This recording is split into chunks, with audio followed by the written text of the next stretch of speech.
올해 우리가 예레미야 메시지를 함께 나누고 있는데요.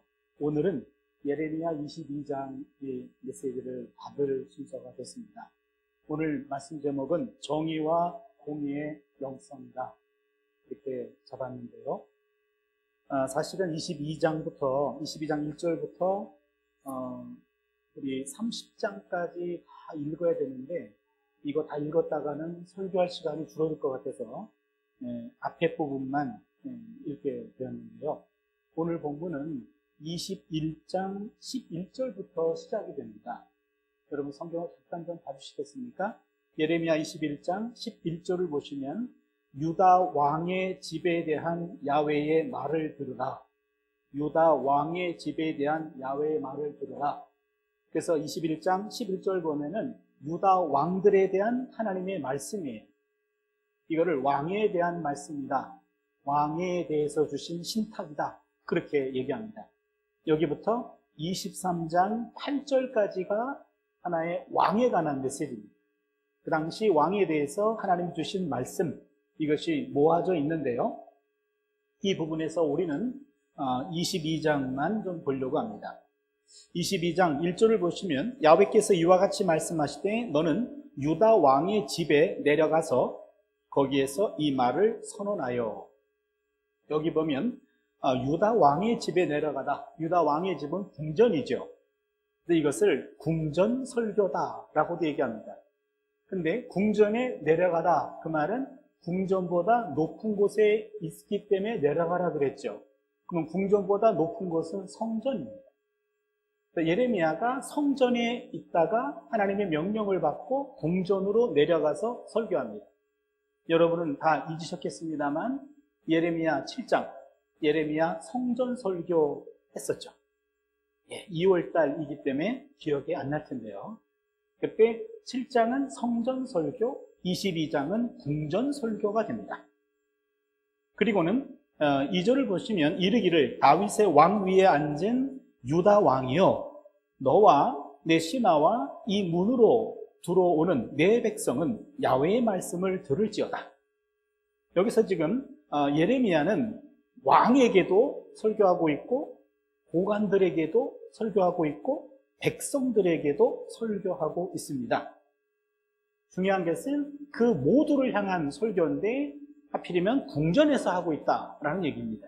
3절을 보시면 야훼께서 이와 같이 말씀하시되 너희가, 여기 너희는 왕과 신하와 그 다음에 백성들이 되겠죠. 너희가 정의와 공의를 행하여 탈취당한 자를 압박하는 자의 손에서 건지고 이방인과 고아와 과부를 압제하거나 학대하지 말며 이곳에서 무죄한 피를 흘리지 말라. 요 3절이 오늘 본문의 가장 핵심되는 구절입니다. 여러분 3절을 한 번만 같이 읽어보겠습니다. 같이 읽습니다. 시작. 여호와께서 이와 같이 말씀하시되 너희가 공의와 정의를 행하여 탈취당한 자를 압박하는 자의 손에서 건지고 이방인과 고아와 과부를 압제하거나 학대하지 말며 이곳에서 무죄한 피를 흘리지 말라. 여기 보시면 정의와 공의라는 단어가 나옵니다. 여러분 성경에 정의 동그라미, 공의 동그라미 해주세요. 너희에게 말한다. 하나님이 원하시는 것은 정의와 공의를 행하라. 탈취당하는 자를 압박하는 자의 손에서 건져내고 이방인과 고아와 과부, 구약성경에서 말하는 가장 약한 계층입니다. 약한 계층을 압제하거나 학대하지 말며 이곳에서 무죄한 피를 흘리지 말라라고 말합니다. 그러기에 그 당시 왕과 고관들과 백성에게 하나님이 예레미야를 통해 주시는 말씀이 정의와 공의를 행하라, 이런 얘기입니다. 여기서 말하는 정의와 공의라고 하는 말은 아주 쉽게 이야기하면 약자들을 억압하지 말고 약자들을 돌보라. 그것이 정의와 공의라고 여기서 말하고 있습니다. 특별히 정의와 공의, 이 단어가 계속해서 나올 텐데요. 미시파트 제다카라는 말인데요. 한 번만 좀 따라해 주세요. 미시파트 제다카. 우리 이우철 목사님이 히브리어가 아주 어려웠다고 학창시절에 그러면서 히브리어를 아주 미워하시는데요. 그럼 이 단어만큼 기억해 주세요. 미시파트 제다카.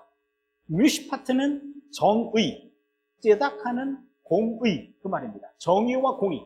요 두 단어가 가장 중요하잖아요. 요 정의와 공의라고 하는 말, 이 말은 왕들이 특별히 정의와 공의를 실천해야 할 가장 큰 책임이 있습니다. 시편 72편 1절을 보시면 하나님이여 주의 판단력을 왕에게 주시고 주의 공의를 왕의 아들에게 주소서. 시편 72편은 제왕시라고 말합니다. 왕에 관한 시예요. 그때 왕에게 백성들이 기도하는 것은 하나님, 우리 왕에게 하나님의 판단력, 미슈파트입니다. 미슈파트. 그 다음에 하나님의 공의, ጼ다카. 번역을 좀 달리 했습니다만 하나님의 판단력, 미슈파트와 하나님의 공의, ጼ다카를 왕에게 주십시오. 왕이 정의와 공의를 행할 때 그 나라가 평안하기 때문에 그렇습니다. 이사야 5장 7절도 보면 하나님이 백성들에게 요구하는 것이 미슈파트와 ጼ다카입니다. 이사야 5장 7절을 제가 읽습니다. 무릇 만군의 야훼의 포도원은 이스라엘 족속이요 그가 기뻐하시는 나무는 유다 사람이라. 그들에게 정의를 미슈파트를 바라셨으나 도리어 포악이요 그들에게 공의 ጼ다카를 바라셨더니 도리어 부르짖음이었더라. 하나님이 백성들에게 요구하는 것이 미슈파트와 ጼ다카, 정의와 공의였습니다. 이사야 예언자에 따르면 미슈파트와 ጼ다카는 아주 이상적인 통치자가 갖고 있는 덕목입니다. 이사야 9장 7절도 보면 그 정사와 평강의 더함이 무궁하며 또 다윗의 왕자와 그의 나라에 군림하여 그 나라를 굳게 세우고 지금 이후로 영원히 정의와 공의로 미슈파트와 ጼ다카로 그것을 보존하실 것이라 만군의 야훼의 열심히 이를 이루시리로다.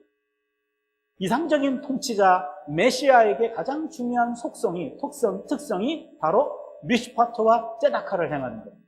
정의와 공의를 행하는 거죠. 솔로몬 왕을 찬양하는 축시에도 이 두 단어가 나옵니다. 열왕기상 10장 9절을 보면 당신의 하나님 야훼를 송축할지로다 야훼께서 당신을 기뻐하사 솔로몬입니다. 이스라엘 왕위에 올리셨고 야훼께서 영원히 이스라엘을 사랑하심으로 당신을 세워 왕으로 삼아 정의와 공의를 행하게 하셨도다 하고 미슈파트와 ጼ다카입니다. 특별히 이 미슈파트와 ጼ다카라는 것, 이것은 특별히 왕에게 요구되는 덕목이기도 하고 모든 고관들과 모든 백성들도 포함하지요. 4절을 봐주십시오. 너희가 참으로 이 말을 준행하면 다윗의 왕위에 앉을 왕들과 신하들과 백성이 병거와 말을 타고 이 집 문으로 들어오게 됩니다. 여기 보시면 이 말을 준행하면, 정의와 공의를 행하면 왕과 신하와 백성들이 병거와 말을 타고 이 집 문으로 들어오게 됩니다. 지금 왕궁으로 말을 타고 병거가 들어온다는 말은 전쟁에 나갔다가 승전하는 사람들이 하나의 승전 행렬입니다. 정의와 공의를 행하면 너희들을 괴롭히는 대적들과 전쟁할 때도 승리를 안겨줄 것이다 라고 말합니다. 5절을 봐주시면 그러나 너희가 이 말을 듣지 아니하면 내가 나를 두고 맹세하노니 이 집이 황폐하리라. 궁전이 황폐하리라. 야훼의 말씀이니라. 야훼께서 유다 왕의 집에 대하여 이와 같이 말씀하시니라. 네가 지금 5절 말씀은 정의와 공의를 행하지 아니하면 왕궁이 무너질 것이다. 왕궁이 무너진다는 말은 나라가 망한다는 얘기입니다. 5절을 6절 다시 봅니다. 야훼께서 유다 왕의 집에 대하여 이와 같이 말씀하시니라. 네가 내게 길앗 같고 레바논의 머리이나 내가 반드시 너로 광야와 주민이 없는 성읍을 만들리라. 여기 길앗과 지금 레바논이라는 표현이 나오는데요. 여기 길앗의 나무와 레바논의 백향목이 굉장히 가치 있는 하나의 건축 도구가 됩니다. 오늘날로 이야기하면은 이태리 대리석, 기딴 거. 네. 요런 것들은 지금, 길르앗 지역은 이스라엘 땅입니다만, 레바논은 저 페니키아 지역입니다. 레바논의 백향목은 굉장히 유명했습니다. 그러기에 수입목으로, 그 다음에 길르앗 지역에는 좋은 나무로 지은 예루살렘 궁전도 내가 심판할 것이다. 그래서 광야와 주민이 없는 성읍을 만들 것이다. 10절 봅니다. 내가 너를 파멸할 자를 준비하리니 그들이 각기 손에 무기를 가지고 내 아름다운 백향목을 찍어 불에 던지리라.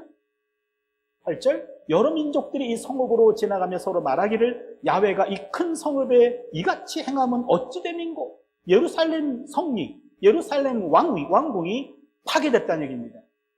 그러면 사람들이 야 저렇게 화려했던 성읍이 한순간에 무너지다니 어찌 된 일인가?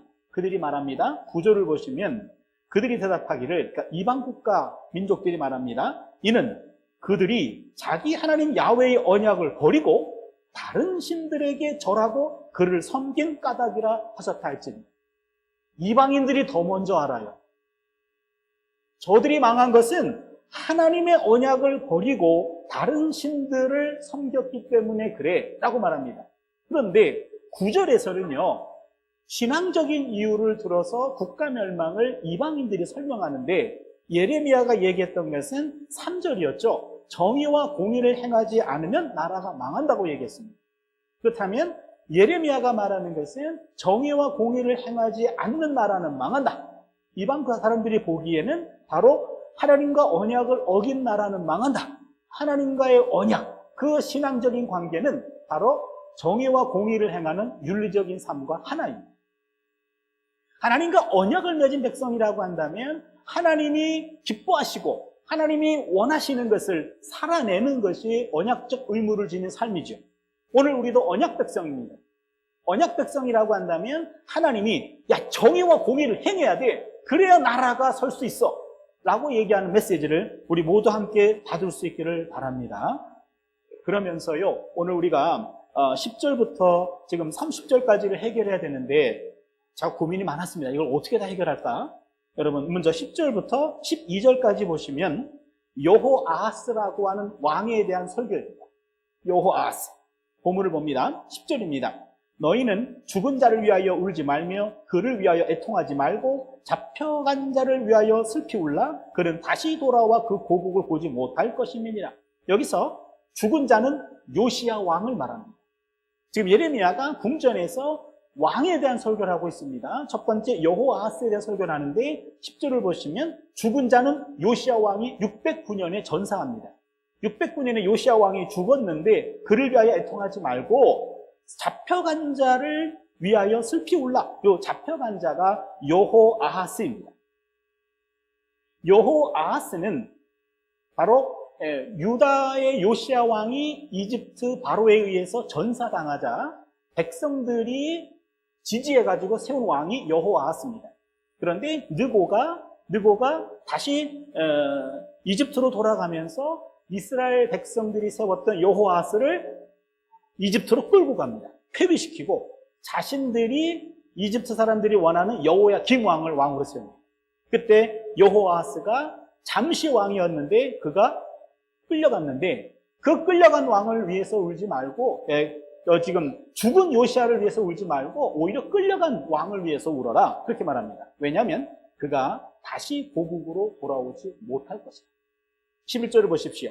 야훼께서 유다 왕 요시야의 아들 곧 그의 아버지 요시야를 이어 왕이 되었다가 이곳에서 나간 살룸, 요 살룸이 여호아하스입니다. 살룸이 본명이고 왕이 되었을 때 여호아하스라고 계명합니다. 그가 이곳으로 다시 돌아오지 못하고 잡혀간 곳에서 그가 거기서 죽으리니 이 땅을 다시 보지 못하리라. 첫 번째, 여호아하스 왕에 대한 설교인데요. 여호아하스는 백성에게는 지지받았지만 하나님에게는 인정받지 못했습니다. 이게 포인트입니다. 백성들이 세운 왕이었지만 그러나 하나님께 인정받지 못했기 때문에 그는 애굽으로 끌려갔고 그 다음에 그는 다시 돌아오지 못하게 되었습니다. 인기는 있었는데 하나님에 대한 경건은 소홀히 했고 하나님을 무시했기 때문에 그는 끌려가게 되었다는 것이 예레미야의 평가입니다. 두 번째 왕입니다. 13절을 봐주시면 여호야김 왕에 대한 설교인데요. 불의로 그 집을 세우며 부정하게 그 다락방을 지으며 자기의 이웃을 고용하고 그의 품삯을 주지 아니하는 자에게 화 있을진저. 여러분 과했을진저는 오이 오이 오이 기억하시죠? 그렇죠? 죽은 사람에게 부르는 노래라 그랬죠? 우리말로 하면 아이고 아이고 아이고 그 말입니다. 지금 예레미야는 과했을진저 불의로 그 집을 세우며 부정하게 그 다락방을 지으며 자기의 이웃을 고용하고도 그의 품삯을 주지 아니하는 자여. 이게 여호야김 왕입니다. 좀 이따가 나옵니다. 그러니까 여호야김 왕은 불의로 자기 왕궁을 세웁니다. 부정하게 자신의 다락방을 또 만들었어요. 그렇지만은 또 품삯은 주지 않습니다.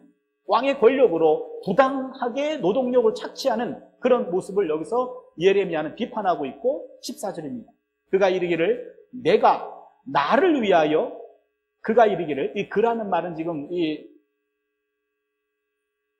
여호야김 왕을 얘기하는데 내가 나를 위하여 큰 집과 넓은 다락방을 지으리라 하고 자기를 위하여 창문을 만들고 그것에 백향목으로 입히고 붉은 빛을 지나도다. 여기서요 창문이라고 하는 게 요게 뭐냐면 여러분 그 팔레스타인 지역에서는 이런 건축 양식이 없어요. 여러분 바깥으로 돌출된 창문 있죠. 사람이 이렇게 나와서 손 흔들어주는 거 이렇게 그거 이집트 양식입니다. 그 당시 팔레스타인에는 없는 건축 양식이에요. 지금 여호야김 왕은 이집트 왕이 세웠어요. 그래서 이집트 문화를 받아들여가지고 자기 왕권을 뽐을 내기 위해서 이스라엘은 없는 그런 건축 양식으로 화려하게 지어놓고 또 바깥쪽으로 돌출 창문을 만들어가지고 그렇게 베란다에 조금 나와가지고 백성들에게 손을 흔들어주는 곧 따우짓을 했다. 요게 그 내용입니다. 그 다음에 15절을 보시면 네가 백향목을 많이 사용하여 왕이 될 수 있겠느냐? 내 아버지가 바로 요시야 왕인데 네 아버지가 먹거나 마시지 아니하였으며 정의와 공의를 행하지 아니하였느냐? 그때 그가 형통하였느니라. 또 나옵니다. 정의와 공의. 요시야 왕은 정의와 공의를 행했어. 그때 그가 형통했잖아. 네 아버지 얘기하고 있는 거예요. 그렇게 얘기합니다. 16절입니다. 같이 읽겠습니다. 16절 또 하나의 핵심 구절인데요. 같이 읽습니다. 시작. 그는 가난한 자와 궁핍한 자를 변호하고 형통하였나니 이것이 나를 알미 아니냐 야훼의 말씀이니라. 아멘. 이게 또 하나 핵심 구절입니다. 요시야는 가난한 자와 궁핍한 자를 변호하고 형통하였나니 이것이 나를 알미 아니냐 야훼의 말씀입니다. 하나님을 안다라고 하는 것은 바로 정의와 공의를 행하는 거고 정의와 공의를 행하는 것은 가난한 자와 궁핍한 자를 변호하는 거다. 그러니까 요시야 왕은 그렇게 해서 형통했는데 너는 정의와 공의의 길과 전혀 반대의 길을 걸어가고 있다라고 말하죠. 17절입니다. 그러나 내 두 눈과 마음은 탐욕과 무죄한 피를 흘림과 압박과 포악을 행하려 할 뿐이니라.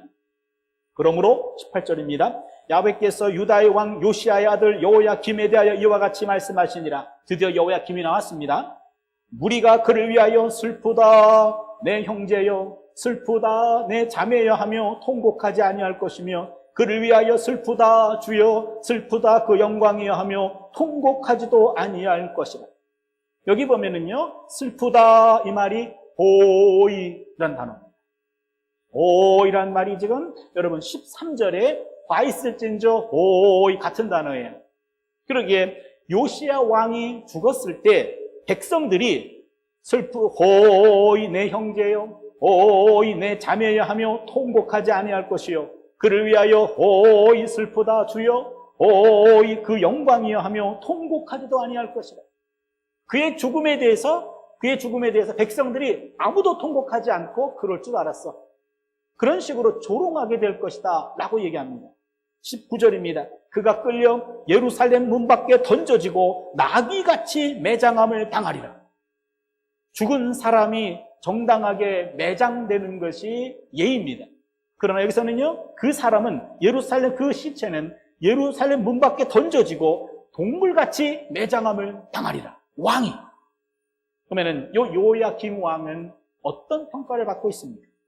여호야김 왕은 공권력을 사권력으로 남용한 케이스입니다.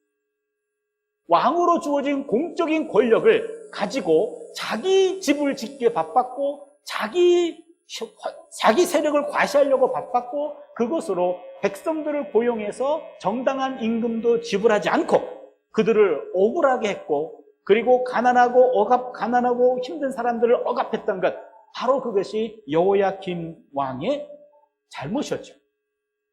그러게 여호야김 왕은 하나님이 그에게 주신 그 권력, 힘이라고 하는 것은 바로 공적인 유익을 위해 사용해야 되는데 사적 이익을 챙기는데 사용했기 때문에 그는 최악의 왕으로 평가받고 있다라는 말입니다. 이제 마지막 왕 하나 볼 때요. 여러분 24절입니다. 24절을 보시면 여호야긴 왕에 대한 이야기입니다. 여호야긴 왕. 야훼의 말씀이니라 나의 삶으로 맹세하노니 유다 왕 여호야김의 아들 고니야가 나의 오른손에 인장 반지라 할지라도 내가 빼어. 여기 고니야가 바로 여호야긴입니다. 본명이 고니야. 그리고 그는 왕으로서의 왕명은 여호야긴, 그렇게 됩니다. 나의 오른손에 인장 반지라 할지라도 내가 빼리라. 오른손에 인장 반지라는 말은 바로 왕을 표시해주는 상징이었습니다.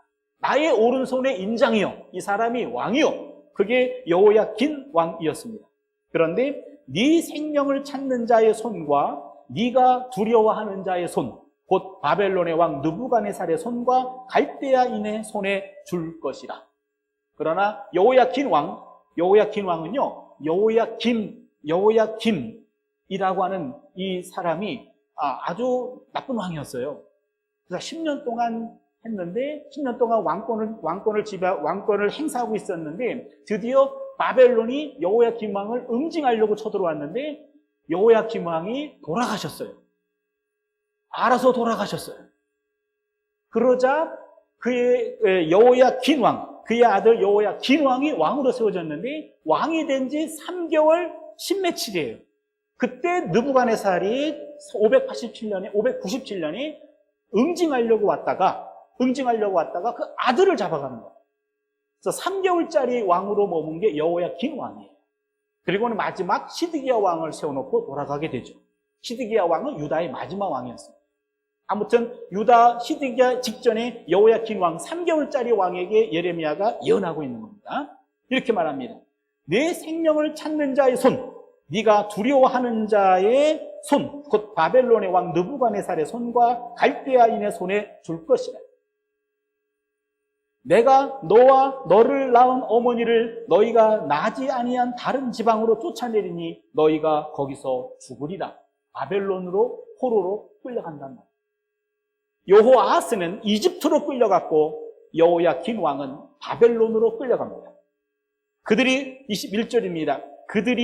그들의 마음에 돌아오기를 사모하는 땅에 돌아오지 못하리라. 지금 바벨론 포로로 끌려간 사람들의 가장 큰 꿈은 뭘까요? 본국으로 다시 귀환하는 겁니다. 그러나 절대로 오지 못한다. 이 사람 28절입니다. 이 사람 고니야는 천하고 깨진 그릇이냐? 좋아하지 아니하는 그릇이냐? 어찌하여 그와 그의 자손이 쫓겨나서 알지 못하는 땅에 들어갔는고? 땅이여 땅이여 땅이여 야훼의 말을 들을지니라. 야훼께서 이와 같이 말씀하시니라. 너희가 이 사람이 자식이 없겠고 그의 평생 동안 형통하지 못할 자라 기록하라. 이는 그의 자손 중 형통하여 다윗의 왕위에 앉아 유다를 다스릴 사람이 다시는 없을 것이니라 하시니라. 아멘. 지금 여호야긴 왕은 지금 바벨론으로 포로로 끌려갔습니다. 끌려갔는데 사람들은요, 그 당시 바벨론 사람들이 억지로 세웠던 시드기야 왕을 신임하지 않았습니다. 왜냐하면 적이 세운 왕이었기 때문에. 그나마 자신들이 세웠던 여호야긴 왕에 대해서는 그들이 마음속에 지지를 하고 있었어요. 그리고 지금 적국이 세운 시드기야 왕이 10년 동안 통치하는데 시드기야 왕에 대해서 마음을 거두었습니다. 그렇게 끌려간 사람들도 여호야긴 왕을 정통 왕으로 인정했고, 현재 있는 시드기야 왕은 왕의 합법성을 인정받지 못했어요. 유다 땅에 있었던 이스라엘 백성들도 우리가 원하는 왕은 여호야긴 왕이요, 그가 돌아와야 돼 하면서 여호야긴 왕에 대한 기대를 품고 있었습니다. 그런데 예레미야는 그 기대마저도 끊어버리고 있는 거예요. 여호야킨 왕 돌아오지 못해. 그렇게 얘기합니다. 그리고 그의 자녀들, 아들들 중에 왕권을 계승할 사람도 없어. 그렇게 얘기하죠. 사실은 여호야킨 왕이 바벨론으로 끌려가서 거기서 자녀를 많이 낳아요. 낳았지만 그들이 돌아와서 바로 유다의 왕권을 계승하지는 못합니다. 그 여호야킨 왕의 후손 중에 하나가 스룹바벨이에요. 성경을 좀 아시는 분들은 기억하죠. 스룹바벨. 미안합니다. 예, 아시는 분이 몇 명 없어서 스룹바벨이 돌아와가지고 성전을 다시 재건하잖아요. 주전 515년에. 그게 스룹바벨 성전이거든요. 그렇지만 총독으로 왔지만 왕은 아니었습니다. 이후로 유다 왕국은 다시 왕국을 세우지 못하죠. 그러기에 예레미야의 예언대로 그대로 이루어진 겁니다. 그렇다면 세 번째 왕이었죠. 요 여호야긴 왕에 대해서 여기서 하는 말은 유다 백성들은 여호야긴 왕을 메시아로 기대했던 겁니다. 그러나 예레미야는 그건 아니다. 신기루에서 오아시스를 찾으려고 했던 거죠.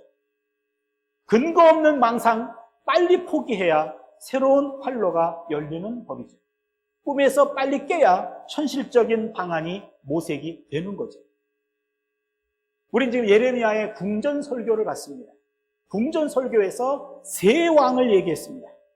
지금 여호아스를 얘기했고 여호야김 왕을 얘기했고 여호야긴 왕을 얘기했고, 제가 궁금한 거는 그 당시의 왕이 시드기야였는데 왜 시드기야에 대해서는 말이 없을까? 했다가는 아마 즉각적으로 응징당하지 않았을까? 제 어젯밤에 곰곰이 생각해 보면서 저의 그냥 추측이에요. 그런데 요 이외에 시드기야 왕과 예레미야가 긴밀하게 접촉해요. 지금 시드기야는 문제가 생길 때마다 사람을 보내가지고 예레미야에게 기도받아와, 그렇게 말합니다. 예레미야가 하나님께 기도해서 뭐라고 말하는지 몰래 사신을 보내가지고 예레미야의 말을 들으려고 해요. 그러나 시드기야 왕에 있었던 그런 고관들은 다 바벨론에 대해서 적대적이었습니다. 그리고 예레미야는 바벨론의 멸망을 받아야 된다고 얘기했어요. 매를 맞아야지 정신 차립니다라고 예언했어요. 그러다 보니까는 예레미야의 메시지는 친바벨론적이었어요. 예레미야가 정치적인 메시지가 아닙니다. 기도하고 지금은 우리가 엄청나게 정의와 공의가 없고 약자들이 무너져 내려가는 이런 사회 속에서는 우리가 심판받아야 돼. 하나님은 바벨을 통해 심판의 도구로 사용하실 거야. 우린 지금 맞아야 돼. 그리고 나서 회복할 수 있어. 이건 얘기한 겁니다. 그러나 바벨론에 대해서 적대적이었던 조정에 있었던 많은 권력가들은 예레미야를 반역자로 막인 찍었고, 그런데 하나님의 메시지는 예레미야 입을 통해 주신 메시지가 합법적인 메시지였어요. 그래도 아무튼 시드기야는 더 밀려나고 여호야긴 왕에 대한 메시지로 끝나게 됩니다. 그러면서 예레미야가 요 본문에서 왕 궁전에 가서 설교했던 메시지 가장 큰 핵심은 우리가 오늘 읽지 않았습니다만 23장 5절에 있습니다. 같이 한번 볼까요? 23장 5절입니다. 같이 읽겠습니다. 시작. 보라, 때가 이르리니 내가 다윗에게 한 의로운 가지를 일으킬 것이라. 그가 왕이 되어 지혜롭게 다스리며 세상에서 정의와 공의를 행할 것이며. 이겁니다. 정의와 공의를 행할 것입니다. 지금에 있는 왕들에 대한 기대는 접었습니다. 그리고 다윗에게 한 의로운 가지가 나타날 것이다. 다윗, 제2의 다윗 같은 왕이 나와야 돼. 그 왕이 나오면 뭘 합니까? 정의와 공의를 행합니다. 그러기에 오늘 본문에서 우리가 말씀을 좀 정리하려고 합니다. 다른 오늘 계속해서 나오는 말이 미슈파트와 째다카, 정의와 공의입니다. 예레미야가 궁전에 가서 설교했던 것도 그 당시 왕과 고관들과 백성에게 여러분 정의와 공의를 행하지 않으면 나라는 망합니다. 이거 한마디 한 거예요. 정의와 공의가 없이 나라가 망합니다. 어떤 왕을 기대하지 마시오. 여러분이 지금 기대해야 될 것은 우리가 정의와 공의를 행하는 삶으로 돌이키지 아니하면 나라는 망합니다. 말씀을 정리해 보겠습니다. 예레미야는 궁전설교에서 왕과 고관들과 백성들에게 정의와 공의를 행하여 약자들을 억울하게 하지 말고 약자들을 돌보라고 선포합니다. 정의와 공의를 행하지 않으면 유다 나라는 망한다고 예언합니다. 이어서 예레미야는 3명의 왕에 대해서 고발합니다. 이에 따른 심판을 선포하죠. 첫 번째는 여호아하스 왕이었습니다. 여호아하스 왕은 백성들에게는 지지를 받았지만 하나님에게 인정받지 못한 왕으로 평가됩니다. 여호아하스는 인기는 있었지만 경건을 소홀히 했습니다. 경건을 무시했습니다. 하나님이 없는 왕이었습니다. 결국 하나님이 없는 인기는 헛것이었습니다. 우리 여호아하스 왕에 대한 평가에서 과연 세상의 인기도 중요하겠지만 더 중요한 것은 바로 하나님의 나를 어떻게 보고 있을까? 하나님에 대한 나의 관계가 사람들의 시선보다 하나님의 시선이 더 중요하다라는 것을 여기서 또 한 번 배우게 되죠. 사람들이 그를 칭찬하고 인정하고 존경하고 박수를 친다 할지라도 그 순간이라 할지라도 여러분 우리의 눈은 그것에 취해 있지 않고 눈을 들어 하나님을 보면서 하나님의 시선에 내 삶에 초점을 맞출 수 있는 그런 신앙적 지혜가 있기를 바랍니다. 두 번째입니다. 여호야김 왕임이죠. 여호야김 왕은 막강한 공권력을 가진 자였습니다. 엄청나게 힘을 가지고 있었습니다. 그러나 그 공권력을 사권력으로 남용한 왕이었습니다. 여호야김은 개인의 이익을 위해서 공적 권력을 사적 권력으로 남용합니다. 공적으로 주어진 힘은 공익을 위해서 사용되어야 합니다. 사적 이익을 멀리하고 공적 이익을 가까이 할 때 모두가 살게 되죠. 여러분 단순히 이것은 왕에게만 주는 메시지가 아닙니다. 곰곰이 생각해 보니까 우리에게는요, 우리가 속한 공동체 내에서 나에게 위임된 힘이 있더라고요. 그렇잖아요.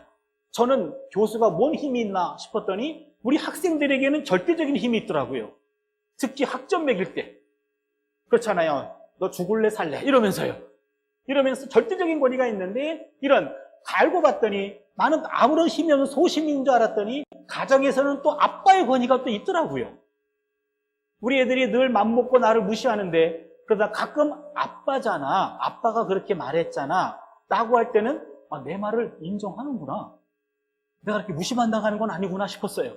아내가 늘 저를 아주 가볍게 여깁니다만 가끔씩은 그래도 당신이 그렇게 한번 얘기했잖아 그렇게 얘기할 때는요, 나를 뭔가 인정해 주는구나 싶더라고요.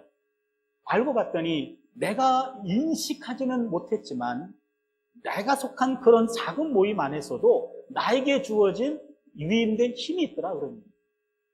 그런 힘이라고 하면 이것은요, 나에게 위임된 힘이기 때문에 그거 가지고 마음대로 휘둘러가 아니라 우리 모임에서 당신에게 그러한 힘을 위임했으면 그 힘 가지고 우리 모임의 구성원을 위해 가지고 뭔가 유익이 되는 일을 해야 돼. 그러니 내게 주어진 그 힘이 크든 작든 그 힘이 주어진 그 자리에서 그걸 통해서 내 힘을 과시하고 휘둘르면서 무릎 꿇어, 눈 깔아 이런 사람들이 있어요. 그런 사람들은요, 그 권력이 제거되는 순간 그 인간도 제거됩니다. 그러게 내게 주어진 자그마한 힘이 있을 때 그 힘 가지고 구성원들에게 내게 힘을 준 그 사람들을 섬기고 공동체를 위해서 일하는 것이 여기서 우리가 또 하나 배우는 신앙의 지혜지요. 세 번째는요, 유다의 마지막 왕 여호야킨. 여호야킨은 유다의 지금 물론 여기서 마지막 왕 여호야킨입니다. 왕이 된 지 3개월 만에 포로로 끌려갈 것으로 예언합니다. 나라가 망한 다음에 예루살렘과 유다에 남아있는 사람들은요, 여호야킨 왕에 대한 그런 기대를 접지 못했어요. 그가 곧 본국으로 돌아올 거야 라고 꿈을 꿉니다. 예레미야는 말합니다. 단호히 말합니다. 이보시오, 꿈을 깨시오. 여호야킨의 혈통을 잇는 왕은 더 이상 없을 것이오. 그도 오지 못하고 그의 후손도 오지 못할 것이다. 다윗 왕권에 대한 완전한 몰락을 예언한 겁니다. 여호야킨은 왕의 아들로 태어나서 왕이 되었습니다. 그러나 3개월 만에 폐위되고 적국에 물러가서 생을 마감하게 됩니다. 사실 여호야킨 왕에 대해서는요, 3개월짜리이기 때문에 무슨 일을 했는지 언급도 없고 뭔 생각을 했는지 언급도 없어요. 다만 그냥 백성들이 불쌍하다, 아버지를 잘못 만나가지고 본인이 왕권 계승했다가 3개월 10일 정도, 3개월 10 며칠이에요. 그렇게 하고 나서 느부갓네살 왕이 네 아버지 죄를 너에게 묻겠다. 그래가지고 붙잡아간 거예요. 그리고 거기서 뭔 삶을 살았는지 언급이 없어요. 열왕기상 25장 맨 마지막에 보니까는요, 그가 포로로 끌려간 지 37년 만에 복권돼요. 그래 놓고 이제는 거기서 우대받습니다. 그러나 그 이후에 그에 대한 그림자가 전혀 없습니다. 그를 어떻게 평가할 것인지 성경도 평가하지 않아서 저도 그냥 평가 없이 그냥 지나가려고 그래요. 예레미야의 궁전설교 핵심, 정의와 공의를 행하면 형통하고 이것이 곧 하나님을 아는 것입니다 라고 말합니다. 아까 16절에서 얘기했죠.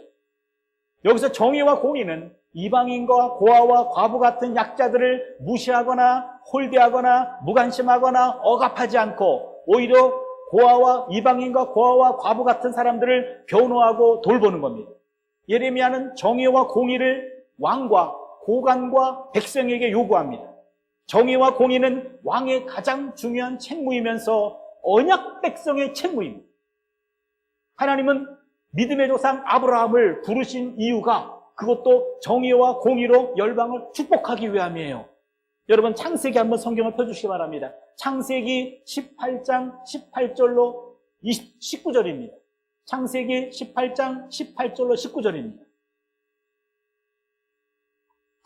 같이 한번 읽어보겠습니다. 굉장히 중요한 본문입니다. 같이 있습니다. 시작. 아브라함은 강대한 나라가 되고 천하 만민은 그로 말미암아 복을 받게 될 것이 아니냐. 내가 그로 그 자식과 권속에게 명하여 여호와의 도를 지켜 의와 공도를 행하게 하려고 그를 택하였나니 이는 나 야훼가 아브라함에게 대하여 말한 일을 이루려 함이니라. 아멘. 거기 보시면은요, 여러분 의 동그라미, 공도 동그라미 해주세요. 거기 의라고 하는 말이 ጼ다카입니다. 공도라고 하는 말이 미슈파트입니다. 우리가 계속 얘기했던 정의와 공의라는 그 단어예요. ጼ다카 미슈파트입니다. 그렇다면 하나님이 아브라함을 택하신 것은 정의와 공의를 행함으로 하나님의 도를 지켜서 바로 아브라함에 대하여 말한 일을 이루려 함이라. 하나님이 아브라함에게 주신 이 말은요, 창세기 12장 3절에 아브라함을 통하여 열방에 복을 주기 위해서 아브라함을 택하셨죠. 그러게 열방에 복을 주는 것, 바로 18절이지요. 아브라함은 강대한 나라가 되고 천하 만민은 그로 말미암아 복을 받게 될 것이 아니냐. 축복의 통로로 쓰임받는 길은 정의와 공의를 행하는 길. 정의와 공의를 행하는 길이 여호와의 도를 걷는 길이에요. 그렇다면요, 여러분 정의와 공의를 행하는 것, 이것이 굉장히 중요한데요. 저는 사실은 예레미야를 제가 전공한 사람으로 예레미야를 지금 설교하면서 이 정의와 공의라고 하는 말을 좀 하고 싶었어요. 그런데 정의와 공의라는 말은 느닷없이 1월 달부터 얘기했다가는 우리가 좀 뭐야 저거 그럴지 모릅니다. 그런데 이 정의와 공의라고 하는 말이 예레미야 전반에 깔려 있고요, 예언서 전반에 깔려 있고요, 성경 구약 전반에 깔려 있습니다. 오늘날 우리가 잃어버린 영성, 그게 뭘까? 정의와 공의의 영성이 가장 먼저 회복해야 될 영성인 줄로 믿습니다. 하나님이 아브라함을 통해서 축복의 통로로 사용한다. 어떻게 살아야 되냐? 정의와 공의를 행함으로 야훼의 도를 지켜 사는 것, 그것이 바로 열방을 축복하는 길인 줄로 믿습니다. 동시에 예레미야의 마지막 메시지, 예레미야의 요 본문에서 주는 마지막 메시지는 예레미야 9장 23절로 24절입니다. 여기도 여러분 한번 좀 펴주시기 바랍니다. 예레미야 9장 23절로 24절입니다. 거기도 같이 한 목소리로 읽겠습니다. 성경을 빨리 찾는 것도 실력입니다. 같이 읽습니다. 시작. 여호와께서 이와 같이 말씀하시되 지혜로운 자는 그의 지혜를 자랑하지 말라. 용사는 그의 용맹을 자랑하지 말라. 부자는 그의 부함을 자랑하지 말라. 자랑하는 자는 이것으로 자랑할지니 곧 명철하여 나를 아는 것과 나 여호와는 사랑과 정의와 공의를 땅에 행하는 자인 줄 깨닫는 것이라.